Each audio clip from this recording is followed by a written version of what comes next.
Guys, good morning, namaste, and welcome back to my DTU study channel Down to Up Study. So, as you know, we are discussing UPSC CSE previous year's questions paper. So, first question, and today's topic is the national movement in the 1940s. आज के जो question है वो 1940 से के national movement के जो भी क्वेश्चंस आए हुए हैं प्रीवियस इसमें हम उन पर डिस्कस करेंगे और देखेंगे कि किस पैटर्न पे क्वेश्चन आते हैं और डेफिनेटली आपको समझ आएगा अच्छे से। मैं बहुत ही ईजिली आपको समझाने की कोशिश करूँगी और अगर आपकी कोई क्वेरी हो तो मुझे ज़रूर कॉमेंट्स में बता दिया करें। ओके, तो फर्स्ट क्वेश्चन है निम्नलिखित युग्मों पर विचार कीजिए। अच्छा, कुछ युग्म है उन्हें मिलाने को बताया गया है, तो थोड़ा जूम कर लेते हैं। ओके, दल और उसके नेता दिए गए हैं। दल है और उसके नेता हैं। तो फर्स्ट है कि भारतीय जनसंघ को क्या डॉक्टर श्यामा प्रसाद मुखर्जी द्वारा उसके नेता थे डॉक्टर श्यामा प्रसाद मुखर्जी। तो ये जो भारतीय जनसंघ है वो 1951 में बना था और डॉक्टर श्यामा प्रसाद मुखर्जी जी ही इसके नेता थे, इनकी लीडरशिप थे, इसकी स्थापना की थी। ये पहला सही है। दूसरा देखते हैं कि सोशलिस्ट पार्टी सी राजगोपालाचारी जी हैं। तो देखिए ये जो है ना ऑप्शन गलत है, सी राजगोपालाचारी जी नहीं है, बल्कि जो सोशलिस्ट पार्टी है ना वो जो मनोहर लोहिया लेके आए, राम मनोहर लोहिया थे सोशलिस्ट पार्टी। राम मनोहर लोहिया थे। जेपी नारायण यानी कि जयप्रकाश नारायण थे। आचार्य नरेंद्र देव है। इसका जो सोशलिस्ट पार्टी है इसका आप इससे मिलान कर सकते हैं। तो डेफिनेटली अगर तीसरा गलत है तो चौथा भी गलत होगा कि स्वतंत्र पार्टी जो है ना वो सी राजगोपालाचारी जी ने लेके आए थे। स्वतंत्रता पार्टी जो है ना सी राजगोपालाचारी थे, NG रंगा थे, उनके द्वारा स्थापना इसकी की गई थी। जो सी राजगोपालाचारी थे वो सोशलिस्ट पार्टी से तो बिल्कुल नहीं थे, क्योंकि ये कांग्रेस के बहुत अच्छे प्रमुख लीडर हुआ करते थे, लेकिन आगे चलकर फिर इन्होंने स्वतंत्र पार्टी बनाई थी जो कि सी राजगोपालाचारी और NG रंगा हुआ करते थे। तो इसका दूसरा गलत है और चौथा गलत है। तो इसमें पूछा गया उपयुक्त में से कितने युग्म सही हैं, तो दो गलत हो गए। उसके बाद तीसरा ऑप्शन देखते हैं, कांग्रेस फॉर डेमोक्रेसी क्या जगजीवन राम जी इसके नेता थे। हाँ, तो ये बिल्कुल सही है। कांग्रेस फॉर डेमोक्रेसी जो है ना वो 1977 में बनी थी, जगजीवन राम जी द्वारा बनाई गई थी। तो इसका जो आंसर होगा वो इसमें पूछा गया था कि कितने सही हैं, तो ये पहला वाला सही है और तीसरा वाला सही है। इसका मतलब इसके केवल 2 ऑप्शन सही है, यानी कि फर्स्ट एंड थर्ड वाला सही है। Okay, next question. भारत सरकार अधिनियम 1935 के संदर्भ में निम्नलिखित कथनों पर विचार कीजिए। तो इसका पहला कथन पर विचार कर लेते हैं। पहला कथन है, इसमें ब्रिटिश भारतीय प्रांतों और देसी राष्ट्रों को मिलाकर एक अखिल भारतीय परिसंघ फेडरेशन की स्थापना का प्रावधान किया गया था। तो भारत सरकार अधिनियम 1935 में हाँ एक अखिल भारतीय परिसंघ यानी फेडरेशन की स्थापना का प्रावधान किया गया था। ये बात बिल्कुल सही है, लेकिन ये बात दूसरी है कि वो ये जो फेडरेशन है कभी सक्सेस नहीं हुआ। लेकिन ये बात सही है कि हाँ प्रावधान तो था। ठीक है, पहला सही है। दूसरा है, रक्षा और विदेश संबंधी मामलों को परिसंघीय विधानमंडल के नियंत्रण के अधीन रखा गया था। तो ये देखो ये वाला बिल्कुल गलत है, क्योंकि हम पढ़ चुके हैं जो 1919 में एक एक्ट आया था, उसमें कुछ रिजर्व थे और कुछ ट्रांसफर्ड जो सब्जेक्ट थे उन्हीं के तहत जो रिजर्व था उनके तहत रक्षा और विदेश संबंधी मामले रखे गए थे। तो इसका जो आंसर होगा वो केवल ए। तीसरा है हमारे पास, भारतीय इतिहास में 8 अगस्त 1942 के संदर्भ में निम्नलिखित में से कौन सा कथन सही है। तो कथन देख लेते हैं। पहला है, AICC all Indian Congress committee द्वारा भारत छोड़ो प्रस्ताव अंगीकार किया गया था, यानी कि भारतीय इतिहास में 8 अगस्त 1942 के संदर्भ में। ओके, दूसरा देख लेते हैं, वायसराय की एग्जीक्यूटिव काउंसिल का विस्तार अधिक संख्या में भारतीयों को सम्मिलित करने के लिए किया गया था। 7 प्रांतों में कांग्रेस मंत्रिमंडल में त्यागपत्र दे दिया था। और D है, क्रिप्स ने प्रस्ताव रखा कि द्वितीय विश्व युद्ध समाप्त होते ही संपूर्ण डोमिनियन स्टेटस वाले भारतीय संघ की स्थापना की जाएगी। देखिए मैं बता देती हूँ, ये ऑप्शन बिल्कुल गलत है, क्योंकि जो 8 अगस्त और 1942 को जो आया था अगस्त प्रस्ताव जिसको बोलते हैं, तो ये जो किस क्रिप्स ने प्रस्ताव रखा था, क्योंकि ये टाइम काफ़ी देख लीजिए आप, टाइम देखिए कितने आगे का है, 8 अगस्त। और इस टाइम तक क्या था कि हम संपूर्ण स्वतंत्रता की बात करने लगे, क्योंकि हमने 1929 में ही जो हमारा लाहौर अधिवेशन हुआ था, तो वहीं पर ही जो हमारे पीटी नेहरू थे उन्होंने कहा था कि अब हमें संपूर्ण स्वतंत्रता चाहिए, कोई डोमिनियन स्टेटस नहीं चाहिए। तो ये बिल्कुल गलत है। 7 प्रांतों में कांग्रेस मंत्रिमंडल ने त्यागपत्र दिया था, तो ये वाला इसी दिन को तो जो जिन्ना थे उन्होंने मुक्ति दिवस कहा था, तो ये भी गलत है। बी है वायसराय की एग्जीक्यूटिव काउंसिल का विस्तार। देखो इस टाइम विस्तार तो करना इम्पॉसिबल था, ये विस्तार तो ये पहले ही वो जो एक्ट वगैरह आ रहे थे उनमें ही करते थे, लेकिन अब तो कोई विस्तार का मतलब ही नहीं बनता था। और ये जो है ना काफ़ी टाइम आगे का हो चुका है, 1942, बस 2-3-4 सालों में हम आज़ादी पाने वाले थे, तो भी आज़ादी की ही बात होती थी। तो जो ऑल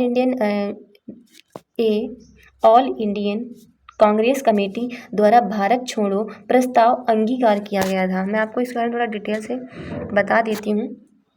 क्या था कि जुलाई 1942 में अखिल भारतीय कांग्रेस कमेटी की एक बैठक हुई। फिर उन्होंने अगले ही महीने 8 अगस्त 1942 को बॉम्बे के ग्वालियर टैंक में कांग्रेस की बैठक दोबारा की और वहाँ पर भारत छोड़ो प्रस्ताव अपना लिया था। ठीक है, कहाँ पर? तो बंगाल में ग्वालियर टैंक था, वहाँ पर ये ऑल इंडिया कांग्रेस कमेटी की बैठक हुई और वहाँ पर इन्होंने क्या प्रस्ताव अपनाया? भारत छोड़ो प्रस्ताव अपनाया था।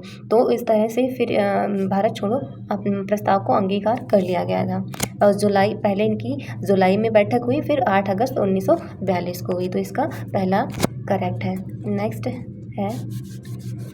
दूसरा, औपनिवेशिक भारत के संदर्भ में शाहनवाज खान, प्रेम कुमार सहगल और गुरबख्श सिंह ढिल्लो याद किए जाते हैं। तो क्या स्वदेशी और बहिष्कार आंदोलन के नेता के रूप में? नहीं। 1946 की अंतरिम सरकार के सदस्यों के रूप में? नहीं। संविधान सभा में प्रारूप समिति के सदस्य के रूप में? बिल्कुल नहीं। ये जो थे ना वो इंडियन नेशनल आर्मी के अधिकारियों के रूप में इन्हें याद किया जाता है। मैं इनके बारे में थोड़ा आपको डिटेल से बता देती हूँ कि जो इंडियन नेशनल कांग्रेस थी ना, वो 1945 में बनी थी। तो क्या था कि जैसे कि सेकेंड वर्ल्ड वॉर समाप्त हुआ।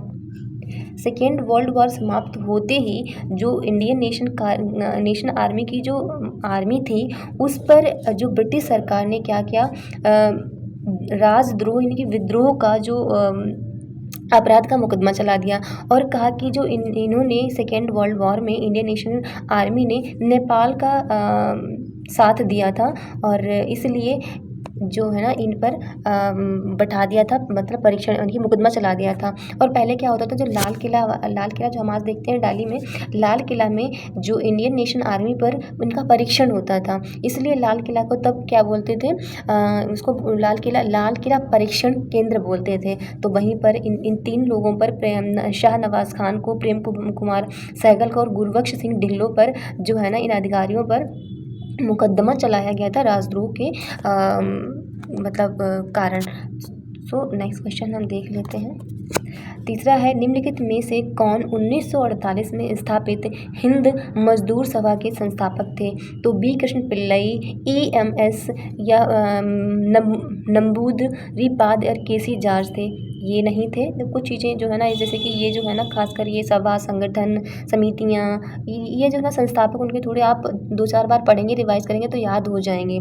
तो पहला गलत, JP नारायण, दीनदयाल उपाध्याय और MN रॉय, ये भी नहीं है। CP रामास्वामी, अय्यर के कामराज, वीरसलिंगम पंटू, ये भी नहीं है। इसका आंसर D है, अशोक मेहता, TS रामानुजा और GG मेहता इसका आंसर बिल्कुल सही है। मैं इसके बारे में थोड़ी आपको हिस्ट्री बता देती हूँ।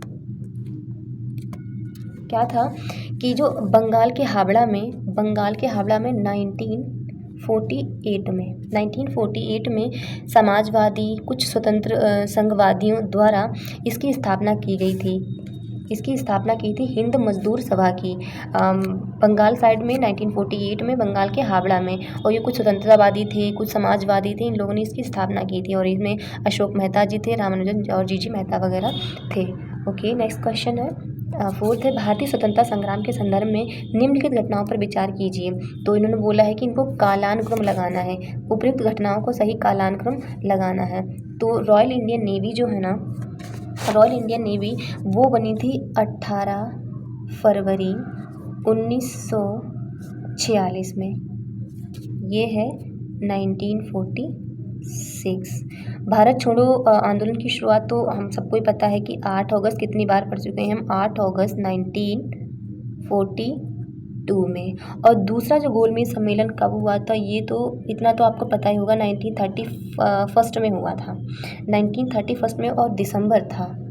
तो अब इसको लगा लेते हैं, ये 1931 का है, ये है 1942 का है, और 1946 का है। तो सबसे पहले क्या हुआ, गोलमेज सम्मेलन। तो तीसरा पहला किसमें है, इसमें नहीं है, शुरुआत से इसमें नहीं है, इन दो में है। फिर तीसरे के बाद क्या है, भारत छोड़ो आंदोलन इनकी 1942, तब 2 आ जाएगा, तो ये भी गलत। तो हमारा कौन सा सही हो गया, हमारा सही हो गया C is correct here. Okay, so next question you can see here, sir Stafford Cripps की योजना में यह परिकल्पना की गई थी कि द्वितीय विश्व युद्ध के बाद क्या वो करेंगे, क्या भारत को पूर्ण स्वतंत्रता दी जाएगी? नहीं, वो तो डोमिनियन की ही बात करते रहे, तो ये तो गलत हो गया। स्वतंत्रता प्रदान करने से पहले भारत को 2 भागों में विभाजित किया जाएगा, तो ऐसा भी नहीं था, मतलब था नहीं, लेकिन वो मजबूरी में करना पड़ा। भारत को इस शर्त के साथ एक गणराज्य बनाना कि वह राष्ट्रमंडल में शामिल हो जाएगा। भारत को डोमिनियन का दर्जा दिया जाना, हाँ ये डोमिनियन ही चल रहा रहती है, और हम जो है ना भारतीय स्वतंत्रता की बात कर रहे हैं कि भैया नहीं हमें स्वतंत्रता चाहिए, बस बात ख़त्म। तो आप एक बार इसको मैं आपको डिटेल में बता देती हूँ। क्या हुआ था कि मार्च 1942 था में जो है ना, आप हमारा जो सेकेंड वर्ल्ड वॉर हुआ था के समर्थन दो। इन्होंने बोला था, क्रिप्स मिशन जो आया था उसमें, स्टेफोर्ड क्रिप्स मिशन आया था, उसमें क्या था, तो उसमें बोला गया था, मतलब भारतीय नेताओं से कि जो सेकेंड वर्ल्ड वॉर है, आप हमारा साथ दीजिए इसमें, और जब ये वॉर समाप्त होते ही हम आपको जो है ना डोमिनियन स्टेटस का दर्जा दे देंगे। तो डोमिनियन स्टेटस का दर्जा दे देंगे और आपका अच्छे तरीके से, मतलब सक्षम तरीके से चुनाव करवा देंगे। लेकिन भारतीय जो कह रहे थे कि भैया नहीं, अब हमें डोमिनियन नाम ही मत लो हमारे सामने, हम तो पूर्ण स्वतंत्रता ही लेंगे, वो भी वर्ल्ड वॉर जो हो रहा था उससे पहले ही लेंगे उसको आप, क्योंकि हमें आप पे भरोसा नहीं है, क्योंकि आप जो वादा करते हैं वो हमेशा तोड़ देते हैं। तो यही था, इस क्रिप्स मिशन में इन्होंने डोमिनियन स्टेटस दर्जा देने की बात की थी। 6 नंबर क्वेश्चन है कि कैबिनेट मिशन के संदर्भ में निम्नलिखित में से कौन सा कथन सही है? तो कथन देखते हैं। फर्स्ट है, इसने एक संघीय सरकार की सिफारिश की। हाँ, इसने की थी। इसने भारतीय न्यायालयों की शक्तियों का विस्तार किया। अरे नहीं यार, इसने ICS में अधिक भारतीयों को प्रदान किया। ये भी नहीं, इसका सिर्फ आंसर है A is correct here. 7 number का क्वेश्चन है, बंगाल में तेभागा किसान आंदोलन की मांग थी। तो क्या ऑप्शन में देखते हैं, जमींदारों के हिस्से को फसल के आधे से घटाकर 1/3 करना था। देखो इसका आंसर यही सही है। बाकी ऑप्शन देख लेते हैं। किसानों को भूमि का स्वामित्व प्रदान करना, क्योंकि वे भूमि के वास्तविक किसान थे, ऐसा कुछ नहीं था तेभागा आंदोलन में। जमींदारी प्रथा को जड़ से उन्मूलन करना, जड़ से उन्मूलन इतनी जल्दी कैसे हो जाएगा? नहीं, सभी किसान ऋणों को लिखना क्या मतलब बेतुका ऑप्शन रख दिया, तो गलत है इसके। बंगाल में जो तेभागा किसान आंदोलन हुआ था वो क्योंकि जो ज़मींदार हुआ करते थे, वो ज़मींदार जो है ना 1/2 आधा ले लेते थे। तो इनका कहना था कि नहीं, 1/3 3 हिस्सा जो है ना वो हम लेंगे, 1 हिस्सा हम आपको देंगे। तो ये वाला इसका आंदोलन था, पहला ऑप्शन सही है। 8वां क्वेश्चन हम देख लेते हैं। भारत छोड़ो आंदोलन किसकी प्रतिक्रिया में शुरू हुआ था? क्या कैबिनेट मिशन की प्रतिक्रिया में, या क्रिप्स प्रस्ताव के, या फिर साइमन कमीशन के? साइमन कमीशन क्या है? बेबल के। देखिए आपको पता है साइमन कमीशन जो है ना वो 1927 में गो बैक हुआ था। कैबिनेट मिशन बिल्कुल नहीं। जो क्रिप्स मिशन आया था और ये डोमिनियन की बात कर रहे थे, तभी 1942 में ये मार्च में आया था, और इसलिए अगस्त में हमने भारत छोड़ो आंदोलन, अभी पीछे ही पढ़ के आए कि अगस्त में हमने 1942 में हमने भारत छोड़ो आंदोलन शुरू कर दिया था। और इसी में गांधी जी ने नारा दिया था, करो या मरो। क्रिप्स मिशन के तो इसमें क्या बोला कि किसकी प्रतिक्रिया में, तो क्रिप्स मिशन की प्रतिक्रिया में भारत छोड़ो आंदोलन शुरू हुआ था। नेक्स्ट है 9th नंबर का क्वेश्चन, भारतीय स्वतंत्रता आंदोलन के संदर्भ में उषा मेहता की ख्याति क्या थी? तो भारत छोड़ो आंदोलन की बेला में गुप्त कांग्रेस रेडियो चलाने हेतु इनकी जो ख्याति थी, तो ये इसका पहला बिल्कुल सही है। देखिए भारतीय स्वतंत्रता आंदोलन में बहुत सारी महिलाओं ने जो है ना बढ़ चढ़कर भाग लिया था। कुछ महिलाएं जो है ना जैसे कि उषा मेहता थी, सुचिता कृपलानी थी, अरुणा आसफ थी, इन्होंने काफ़ी स्वतंत्रता आंदोलन में काफ़ी बढ़ चढ़कर भाग लिया था।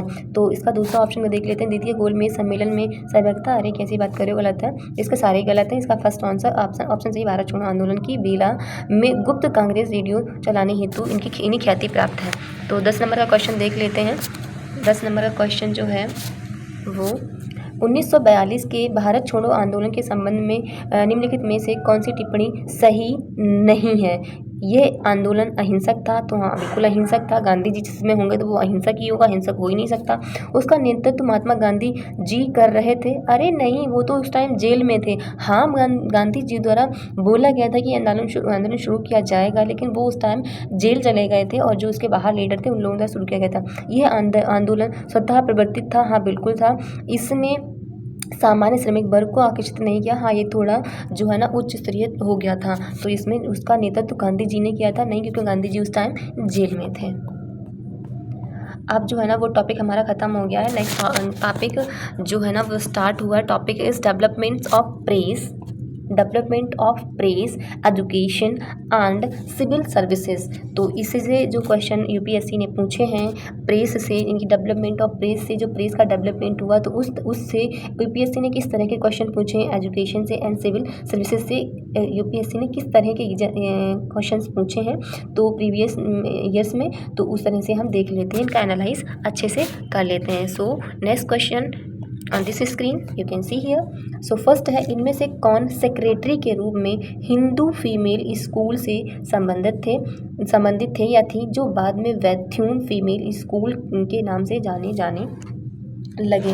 तो जो इनका एनी बेसेंट थी, या फिर देवेंद्र नाथ टैगोर थे, ईश्वर चंद्र विद्यासागर थे, सरोजिनी नायडू थी? तो मैं आपको बता देती हूँ इसका जो आंसर है वो ईश्वर चंद्र विद्यासागर है। जो ईश्वर चंद्र विद्यासागर जी है ना वो 1820 से 1891 तक इनका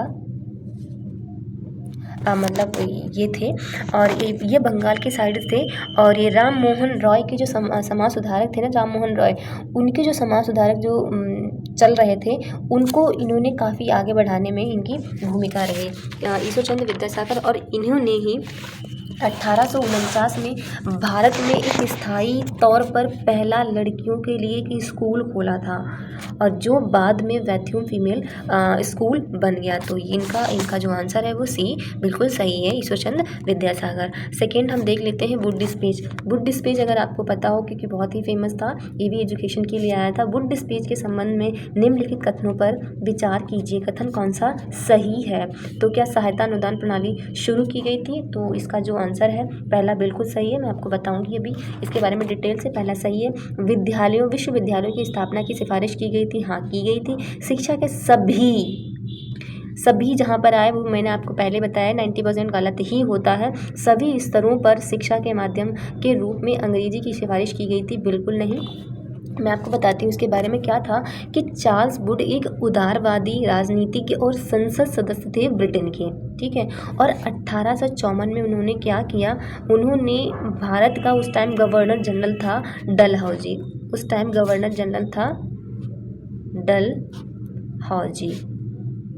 गवर्नर जनरल, तो उसके पास में एक प्रस्ताव भेजा और उसका नाम उसने रखा वुड्स डिस्पैच। इस वुड्स डिस्पैच में क्या था जो उसने भेजा, ये जो है ना अंग्रेजी, इसको ही अंग्रेजी शिक्षा का मैग्ना कार्टा, वुड डिस्पैच को अंग्रेजी शिक्षा का मैग्ना कार्टा कहा जाता है। तो इस मैग्ना कार्टा में क्या था, उसने लिखा था कि जो हर एक प्रांत में जो निजी स्कूल हैं उनमें जो सार्वजनिक सहायता यानी कि सहायता अनुदान प्रणाली शुरू की जानी चाहिए। तो ये तो सही है, इसने बोला था। फिर उसने बोला था कि जैसे ब्रिटेन में विश्वविद्यालय स्थापित किए गए हैं, ठीक इसी प्रकार भारत में 3 यूनिवर्सिटी यानी विश्वविद्यालय स्थापित किए जाने चाहिए। एक उसने बोला था कोलकाता में, मुंबई में और मद्रास में। कोलकाता में, मुंबई में और मद्रास में 3 यूनिवर्सिटी खोलने जाने की स्थापना उसने सिफारिश की थी। लेकिन इसकी जो वुड डिस्पैच था पूरी तरह से फेल हो गया था, क्योंकि वो जो उसने माना नहीं था, जो उस टाइम वॉरेन हेस्टिंग था उसने माना नहीं था। नेक्स्ट है, तो इसका जो आंसर कौन सा हो गया, तो पहला सही है, दूसरा सही है, तीसरा गलत है। इसका मतलब तीसरा गलत है। एलिमिनेशन मेथड अगर आपको तीसरा पता होता तो आप इसको गलत कर देते, सी को गलत कर देते और डी को, और पहला आपका सही हो जाता। नेक्स्ट है 3rd नंबर का क्वेश्चन, निम्नलिखित में से किनसे भारत में अंग्रेजी शिक्षा की नींव पड़ी। 1813 का चार्टर अधिनियम, हाँ इससे बिल्कुल पड़ी। General committee of public instruction 1823, हाँ इससे भी। प्राच्यवादी और आंग्लवादी जो थे इनसे, हाँ बिल्कुल इनसे पड़ी। क्योंकि प्राच्यवादी वो होते थे जो भारत की संस्कृति में, इनके विचारों में, इनके समाज में, इनके रीति रिवाजों में इंटरेस्ट लेते थे, इनको जानना चाहते थे कि भाई ये थे क्या। और इन्हीं लोगों ने बोला था कि इंडिया की जो संस्कृति है बहुत अच्छी है, लेकिन अब जो है ना वो गड़बड़ा गई है, इसमें खामियां आ गई, इसको दूर करने की ज़रूरत है। तो इसका तीनों सही है, इसमें डी बिल्कुल सही है। तीसरे के बाद चौथा क्वेश्चन देखते हैं। भारत में औपनिवेशिक शासन के दौरान शैक्षणिक संस्थाओं, एजुकेशनल इंस्टीट्यूशन के संदर्भ में निम्नलिखित कथनों युग्मों पर विचार कीजिए। तो देखते हैं कि बनारस में संस्कृत कॉलेज, बनारस का संस्कृत कॉलेज विलियम जोन्स ने, कलकत्ता मदरसा वॉरेन हेस्टिंग ने, फोर्ट विलियम कॉलेज आर्थर वेलेज़ली ने। तो नहीं, देखिए मैं आपको बता देती हूँ, जो प्राच्यवादी थे वॉरेन हेस्टिंग हो गए, विलियम जोन्स हो गए और जोनाथन डंकन को कहा गया है। जो प्राच्यवादी कुछ नाम है, ये जो है ना मतलब इनकी जो पीढ़ी थी, इनको प्राच्यवादी कहा गया। कौन है, वॉरेन हेस्टिंग हो गया, विलियम जोन्स हो गया, जोनाथन डंकन हो गया। क्योंकि इस पीढ़ी ने इस विचार को लोकप्रिय बनाया कि भारत जो है ना एक गौरवशाली अतीत था। भारत के पास जो है ना, इंडिया के पास में एक गौरवशाली अतीत हुआ करता था, जो कि बाद में खराब हो गया, इसमें खामियां आ गई हैं। और इनके द्वारा ही भारत की संस्कृति, समाज और विचार परंपराओं को समझने के लिए 1994 मुझे अच्छे से याद नहीं है, 94 में एक कॉलेज बनाया गया था। किसने, जोनाथन डंकन जी ने। उसका नाम था बनारस में स्थापित किया गया था संस्कृत कॉलेज। ये पहला कॉलेज था 1794 में, जो कि भारत की संस्कृति को इन्होंने समझने के लिए स्थापित किया था। तो ये बिल्कुल सही है, फर्स्ट वाला जो है वो सही है। नहीं, बनारस में संस्कृत कॉलेज की जोनाथन डंकन ने, विलियम जोन्स ने नहीं, बिल्कुल ये गलत है, क्योंकि ये जोनाथन डंकन ने स्थापित किया था। तो पहला गलत हो गया। कलकत्ता मदरसा की मैं बात करूँ तो ये क्या होता था कि जो वॉरेन हेस्टिंग ने फारसी और अरबी सीखने के लिए 1781 में, किसने, वॉरेन हेस्टिंग ने फारसी और अरबी सीखने के लिए 1781 में कलकत्ता में मदरसा की स्थापना की। ऐसा अंग्रेजों द्वारा मूल निवासियों के दिल में जगह बनाने के लिए किया गया था। ठीक है, तो वॉरेन हेस्टिंग, हाँ ये बिल्कुल सही है, दूसरा वाला, क्योंकि कलकत्ता मदरसा फारसी और जो अरबी सीखने के लिए वॉरेन हेस्टिंग ने ही कलकत्ता मदरसा की स्थापना की थी। तो इसका ये वाला सही है। नेक्स्ट देखते हैं, फोर्ट विलियम कॉलेज आर्थर वेलेज़ली ने। तो मैं बता दूँ आपको 1801 में रिचर्ड वेलेज़ली द्वारा फोर्ट विलियम कॉलेज की स्थापना की गई। बिल्कुल सही है, ताकि भारत में जो सिविल सर्वेंट हैं के लिए युवा ब्रिटिश को मतलब सिविल जो इनका मकसद था कि हम भारत में एक ऐसा कॉलेज बनाएंगे और जो भारतीय युवा हैं उनको सिविल सर्वेंट के लिए तैयार करेंगे, जो रंग में तो भारतीय होंगे लेकिन दिल और दिमाग से अंग्रेजी होंगे। तो इसका ये भी सही है, 2 और 3 इसके सही हैं। तो इसका जो है ना यहाँ पर आर्थर फोर्ट विलियम कॉलेज, देखो थोड़ा कन्फ्यूज़न है, फिलहाल इसके दोनों सही हैं। और इसमें जो आंसर जो है वो से बी है, लेकिन इसका ए भी सही है। आर्थर वेलेज़ली ने फोर्ट विलियम कॉलेज की स्थापना की थी।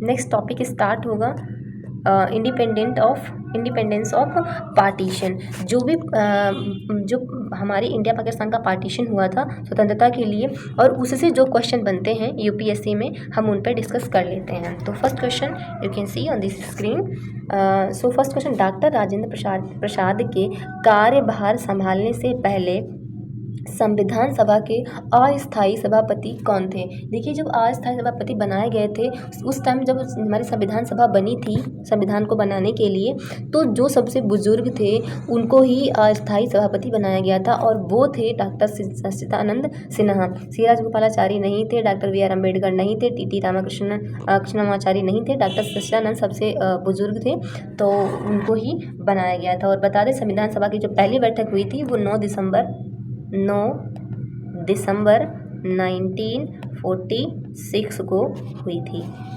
लगभग 1 साल तक ये डॉक्टर सच्चिदानंद सिन्हा अस्थायी रूप से सभापति रहे संविधान सभा वही है जिसने संविधान हमारा बनाकर तैयार किया था। सो नेक्स्ट क्वेश्चन है, क्रिप्स मिशन के प्रस्तावों के संदर्भ में निम्नलिखित कथनों पर विचार कीजिए। तो पहला है, संविधान सभा में प्रांतीय विधानसभाओं और साथ ही प्रांतीय भारतीय रियासतों द्वारा नामित सदस्य। क्या क्रिप्स मिशन ने प्रस्ताव दिया था? अरे नहीं, कहाँ अजीब क्वेश्चन आ रहे हैं। तो पहला मतलब क्वेश्चन ही थोड़ा कंफ्यूजिंग, ऑप्शन ही थोड़ा कंफ्यूजिंग है। दूसरा ऑप्शन देखते हैं, नया संविधान स्वीकार करने के लिए जो भी प्रांत तैयार नहीं थे, ये क्रिप्स मिशन में हाँ लिखा था, नहीं होंगे उसे ये अधिकार होगा कि वह अपनी भावी स्थिति के बारे में ब्रिटेन के साथ अलग संधि पर हस्ताक्षर कर सकता है। ये दूसरा बिल्कुल सही है, तो इसका आंसर बी इज करेक्ट है। नेक्स्ट है, तीसरा क्वेश्चन देखते हैं। तीसरा है कि भारतीय राष्ट्रीय आंदोलन के संदर्भ में जो निम्नलिखित युग में उन पर विचार कीजिए। तो यहाँ पर व्यक्ति दिए गए हों और यहाँ पे धारित पद उन्होंने कौन कौन सा पद धारण कर रखा था। तो सर तेज बहादुर सप्रू जो है ना, सर तेज बहादुर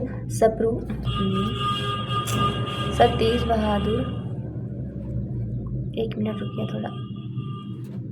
हाँ, तो सर तेज बहादुर जो सप्रू थे वो अध्यक्ष थे अखिल भारतीय उदार संघ के। हाँ बिल्कुल सही है। केसी नियोगी सदस्य थे संविधान सभा के, बिल्कुल सही है। पीसी जोशी महासचिव थे भारतीय साम्यवादी दल के, बिल्कुल सही। तीनों इसके सही हैं। तो पहला ये वाला गलत, ये वाला गलत, इसके तीनों ही सही हैं। इसका आंसर है D is correct here. Fourth हम देखते हैं क्या है, निम्नलिखित घटनाओं पर विचार कीजिए। ओके, फिर पूछा क्या गया है, निम्नलिखित में से कौन उपयुक्त घटनाओं का सही कालानुक्रम है, यानी कि कालानुक्रम पूछा गया। ओके, देख लेते हैं। भारत के किसी राज्य में सर्वप्रथम लोकतांत्रिक रूप से चुनी गई साम्यवादी दल की सरकार, ये था केरला, जिसमें स्वतंत्रता के बाद पहला ऐसा राज्य था जिसमें साम्यवादी दल ने सरकार बनाई थी विधानसभा चुनाव में। ठीक है, तो ये जो थे ये है दल ने सरकार बनाई थी, ये था 1957 का है, जो केरला में ये सरकार बनी थी। केरला में विधानसभा में पहली बार 1957 में बनी थी। ठीक है, 1957। भारत का उस समय का सबसे बड़े bank imperial bank of India का नाम बदलकर स्टेट बैंक ऑफ इंडिया कर दिया गया था।